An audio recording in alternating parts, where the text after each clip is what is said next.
சிகாகோல ஒரு பின்பக்க தெருவுல கருப்பு நிற செவ்ரோலெட் நோவா ஒரு கூட்ட நிறைஞ்சு பார்களை கடந்து நெருங்கி போகுது இரவு. ரெண்டு இளைஞங்க ஒரு பொண்ணை பத்தி பேசிக்கிட்டு வெளியே வர்றாங்க. கார் எப்படி மறைஞ்சு போச்சுன்னு கூட அவங்களுக்கு தெரியல. அந்த இடத்துல ஒரு பளபளன்னு சிவப்பு ஸ்போர்ட்ஸ் கார் வந்து நிக்குது. ஒருத்தன் அதிக ஆர்வமா கார்க்குள்ள நுழையறான். இன்னொருத்தன் போலீஸ் கூண்டா இருக்குமோன்னு எச்சரிக்கிறான். ரெண்டு பேரும் உள்ள போன உடனே கதவுகளும் ஜன்னால்களும் மறைஞ்சு போச்சு. இருட்டில அவங்க சிக்கிட்டாங்க. அவங்க பதட்டமா அங்கேயும் இங்கேயும் அடிச்சு பாக்குறாங்க. ஒருத்தன் சுவரை அடிச்சு பாக்குறான். எதுக்குன்னா அவங்களுக்கு தெரியாம அந்த கார் ஒரு ராட்சதம். அது மறுபடியும் கருப்பு நிறமா மாறி நகரத்துல வேகமா ஓடுது. ஒரு சந்திப்புல வேற ஒரு காரோட மோதிடுது. அந்த ரெண்டாவது கார் தலைகீழா மாறிடுது. கருப்பு கார் வேகமா ஓடி போயிடுது. போலீஸ் உடனே வந்துடுது. போலீஸ் சோதிச்சப்ப கருப்பு கார் காலியா இருக்கு. ட்ரங்கில ஒரு வித்தியாசமா கருப்பு திரவம் கசிஞ்சுக்கிட்டு இருக்கு. யாரும் அந்த காரை கிளைம் பண்ணல. அந்த காரை போலீஸ் கேரேஜுக்கு கொண்டு போறாங்க. அதே சமயம் தில்டான்னு ஒரு பெண் மெக்கானிக் வேலைக்கு ரெடி ஆகுறாங்க.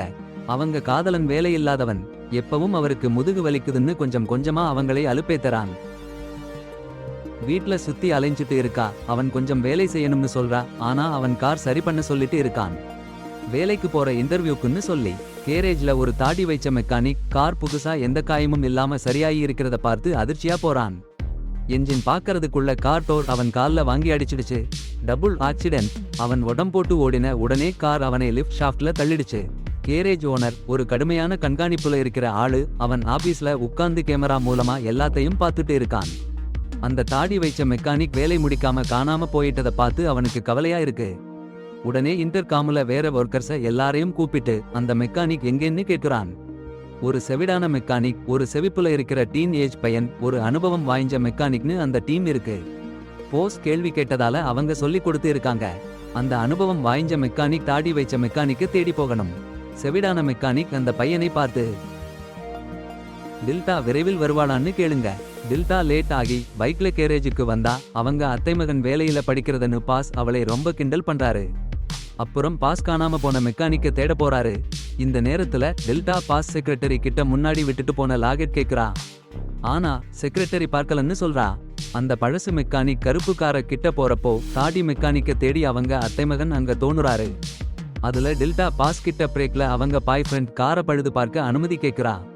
ஆனா பாஸ் ரொம்ப கடுமையா நிராகரிக்கிறாரு.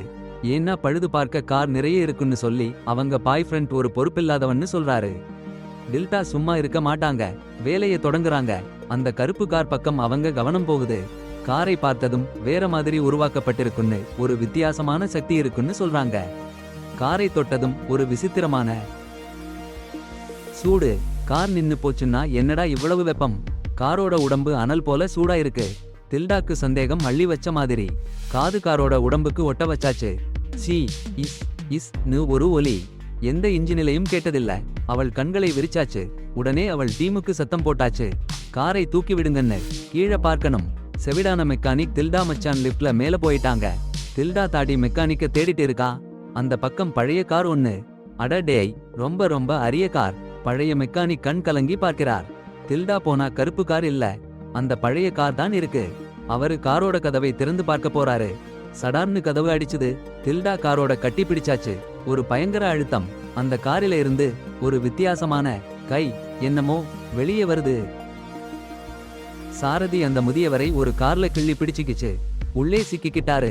டில்டா அவசர அவசரமா ஓடி வந்து அருகில இருந்த தீயணைப்பு சிலிண்டரை எடுத்து கண்ணாடி உடைக்க பார்க்கிறா. ஆனா எவ்வளவு அடிச்சாலும் கண்ணாடி உடைஞ்சிறதே இல்ல. டில்டாவுக்கு பயங்கர பயமா இருக்கு. அந்த கருப்பு கார் திடீர்னு பின்னாடி போய் டில்டாவை திரை பண்ணி ஓட்டியாச்சு. காரோட உள்ளே சிக்கி இருந்த முதிய சாரதி பயந்து பயந்து கத்திக்கிட்டே இருக்காரு. டில்டா காயப்பட்டிருந்தாலும் தன்னோட பாஸ்கிட்டையும் வேலை செய்யற அணியன்கிட்டையும் சம்பவத்தை சொல்றா. ஆனா அவங்க எல்லாரும் நம்ப மறுக்கிறாங்க. ஒரு மெக்கானிக் டில்டாவுக்கு முன்னாடி நடந்த சம்பவத்தால மனநோய் வந்துருச்சுன்னு சொல்றான். ஆனா அந்த கருப்பு காரோட பயங்கர சத்தம் கேரேஜ் முழுக்க எதிரொலிக்க ஆரம்பிச்சதும் அவங்களோட சந்தேகம் எல்லாம் தொலைஞ்சு போச்சு. பாஸ் காரை நோக்கி ஓடி வந்தாரு. கதவு கைப்பிடி இல்லன்னு பார்த்தாரு. எதிர்கொள்ளவே முடியல. டில்டா சொல்றா, காரோட என்ஜின் சத்தத்தை கவனிங்கன்னு. உடனே ஐயோ, சார்கார் ஹோட்ல காது வச்சு கேட்டா டில்டா சொன்ன மாதிரி ஒரு பயங்கரமான சீச்சீச்சு சத்தம். என்னமோ கிருமி உள்ளே ஒளிஞ்சி இருக்குன்னு தோணுச்சு. செவிடான மெக்கானிக் கஷ்டப்பட்டு ஹூட் திறந்தான்னா ஒரு அசுர பாம்பு அப்படியே வெளியே வந்துடுச்சு. ஆளுகளை எல்லாம் நடுங்கி போயிட்டாங்க. பாம்பு மறுபடியும் காரோட உள்ளே போச்சுன்னா கார் சட்டன்னு ஸ்டார்ட் ஆகிடுச்சு. 4 மெக்கானிக்குகளையும் விரட்டி அடிக்குது. அவங்க ஒரு கோணத்துல ஒளிஞ்சு தப்பிச்சாங்க. டில்டா சொல்றா, இந்த கார் உயிருள்ளது மட்டுமில்லாம எது வேணாலும் மாறிடற சக்தி உள்ள ராட்சத கார்னு.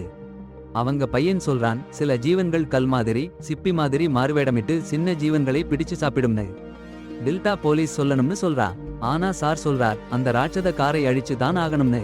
மெக்கானிக்கும் அட போங்கடா மச்சான் அவன் சொல்றத ஒத்துக்குச்சு. அப்புறம் ஒரு அருமையான பிளான் போடுறான். காரை லிஃப்ட் ஷாப்டுக்குள்ள ஒரு மாயாஜாலம் போல கிழிச்சு கூண்டுல வச்சிடலாம்னு. சரி பாஸ் மச்சானும் செவிடான மெக்கானிக்கையும் கூட்டிட்டு கீழே நிலைக்கு போறாங்க. ராட்சத காரை அடைச்சு வைக்க ஒரு தடையை அமைக்க. தில்டா 3வது நிலையில அந்த ராட்சச காரை கவனிச்சுட்டு இருக்கா. அங்க ஒரு விந்தை பொருள் கிடக்கு. சீனியர் போராளி நெக்லேஸ் கிடைக்கு. கார் சாவு காரணமா இருக்குன்னு புரிஞ்சு உடனே போலீஸுக்கு போன் பண்றா. ஆனா பாஸும் செக்ரட்டரியும் அவங்க கவலையை ஒதுக்குறாங்க. தில்டா தப்பிக்க முயற்சி பண்றா. ஆனா பாஸ் எல்லா வாசலையும் சாத்திட்டாரு. அவ எவ்வளவு கெஞ்சினாலும் பாஸ் தான் சொல்றது சரின்னு செவிடான மெக்கானிக் சொல்றான். இந்த நேரத்துல மச்சான் காரை லிஃப்ட்ல கூண்டுல வைக்கிறான். ஆனா கார் உடைச்சு புறப்பட்டு போச்சு. சத்தம் கேட்டு செக்ரட்டரி வருவா. கார் அவளை ஓட வைக்குது. தூணுக்கு பின்னாடி ஒளிஞ்சிக்கிறா. தில்டாவும் மற்றவர்களும் அவளை ரெஸ்கியூ பண்ண ஓடுறாங்க. ஆனா அலுவலகத்துக்குள்ள கார் ஓங்கி நுழைஞ்சது. சுவரை உடைச்சு ஒரு வெறிச்சு. பின்னாடியே ஓடி வந்து அவளை அடிச்சு தூக்கி போட்டுச்சு. சரியா அந்த நேரத்துல தில்டா அவளோட மோட்டார் சைக்கிள்ல வந்தா. அந்த ராட்சத காரோட விரட்டிலிருந்து அந்த பருமனான செக்ரட்டரிய காப்பாத்தி கொண்டு போனா. ரோட்டில நிறைய கார்கள் நின்னுச்சுன்னா என்ன, தில்டா அவங்க சைக்கிள் ஓட்டுற திறமை பார்த்தா எல்லாம் கடந்து போயிட்டா. அந்த நேரத்துல செவிடான மெக்கானிக் காரோட கவனத்தை மாத்த முயற்சி பண்ணான். ஆனா காரோட கேர்வ சத்தம் அவன் காது கருவியை உடைச்சு போட்டுச்சு. அவன் சரியா தொலைஞ்சு போனான். கார் அவனை நோக்கி வந்தது. அவன் சுவருக்கு ஓடினான். கார் பின்னாலேயே வந்து சுவரோட அவனை ஒரு பக்கம் நசுக்கி போட்டுச்சு. 2 சக்கரமும் அவன் மேல போய் விழுந்துச்சு. அதிர்ச்சி செய்தி, அருகில இருந்த மின் பாக்ஸை கார் இடிச்சு அந்த மெக்கானிக்க மின்சாரம் அடிச்சு சாகடிச்சுச்சு. அதனால கேரேஜ் ஒட்டுமொத்தமா இருட்டு ஆயிடுச்சு. அவங்க தோழன போய் விட்டதால அந்த டீம் சோர்ந்து போயிடுச்சு. மின்சாரமும் இல்லாம போயிடுச்சு. இனி எப்படி வாழ போறாங்க? சீக்கிரமா குறையுது. அந்த தலைவன் சொல்றான், அவன் சாவி மேசையில வச்சிருந்தான். ஆனா அந்த அதிகாரி எப்படி இருக்கானோ சாவி கிடைக்கவே இல்ல. ஆனா டெல்டா பாக்குறா, காரிலிருந்து ஒரு வித்தியாசமான பொருள் சொட்டறது. அந்த புது கண்டுபிடிப்புல ஒரு பெரிய விஷயம் புரியுது. அந்த ராட்சத கார் காயப்படலாம். அப்புறம் அவங்க எமர்ஜென்சி எக்ஸிட் வழியா ஓடலாம்னு பாக்குறாங்க. ஆனா தலைவன் அதை வெல்டிங் பண்ணி சாத்தி வச்சிருக்கான். யாரும் உள்ளே வரக்கூடாதுன்னு. வப்போன் மாதிரியானவங்களை தடுக்க. டில்டா சொல்றா, காரை நசுக்கி போடலாம். தலைவனுக்கு கோபம். டில்டா அவனை கட்டுப்படுத்தறா. அந்த ராட்சத கார் காரேஜ் மூலையில போய் சேதாரத்தை சரி பண்ணிக்கிட்டு ஒரு புது அச்சுறுத்தலான ரூபத்துல மாறிடுது. டில்டா சொல்றாங்க, பர்மீஸ் புலிக்குழாய் வச்சு காரை பிடிக்கலாம். ஒரு ஸ்டீல் கூண்டு. மறைஞ்சிர முள்ள லிஃப்ட் ஷாஃப்ட் அடிப்பக்கத்துல தாடி வச்சிருந்த மெக்கானிக் சடலத்தை பார்த்ததும் அவங்களுக்கு ஷாக். டிராப் போட சீக்கிரமா ஆரம்பிச்சாங்க. அப்பவே அலாரம் ஒலிச்சுச்சு. அந்த ராட்சத கார் வருதுன்னு. மரியா மொலோட்டாஃப் காக்டெயில் சைஸ் பண்ணட்டும்னு சொன்னாங்க. மத்தவங்க டிராப் டார்கெட் ரெடி பண்ண ஆரம்பிச்சாங்க. அந்த ராட்சத கார் மேல நகர்ந்து முன்னாடி போலீஸ் காரா மாறிச்சு. டிராப் ரெடி ஆச்சு. தில்டா பைக் ஓட்டி காரை கிட்ட வரவழைக்க போனா. அது போலீஸ் காரா இல்ல. ஆனா தில்டா சூப்பரா காரை டிராப் கிட்ட கொண்டு வந்தா. செக்ரட்டரி மொலோட்டாஃப் எரிஞ்சா. அது ரிக்கோஷே பண்ணி அவளை பிடிச்சு எரிஞ்சு போச்சு. பயங்கரமா அவ பின்னாடி டம்பிளிங் ஆகி ஷாஃப்ட்ல விழுந்துட்டா. பாஸ் எச்சரிச்சிருந்தும் பயன் இல்ல. தில்டா அவ மருமகனை பைக்கில ஏத்தி எஸ்கேப் பண்ண முயற்சி பண்ணாங்க. ஆனா ஆக்சிடென்ட். ஓடி போக வேண்டியதா ஆயிடுச்சு. பாஸ் கிட்ட சேர்ந்தாங்க. செக்ரட்டரி டெத் ஆயிடுச்சுன்னு பாஸ் சொன்னாரு. தில்டா மருமகன். காவல்துறை கார் அசைக்கணும்னு பார்த்தா சாவி இல்லன்னு தெரியுது. தில்டாவுக்கு தாமதமா தான் தப்பு கார்தான்னு புரியுது.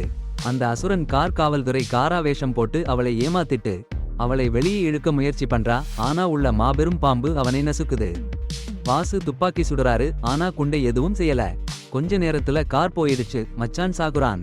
டில்டா சோகத்துல பாஸ்கிட்ட கடுப்பா சண்டை போடுறா. அவன் சமாளிக்க முயற்சி பண்றான்.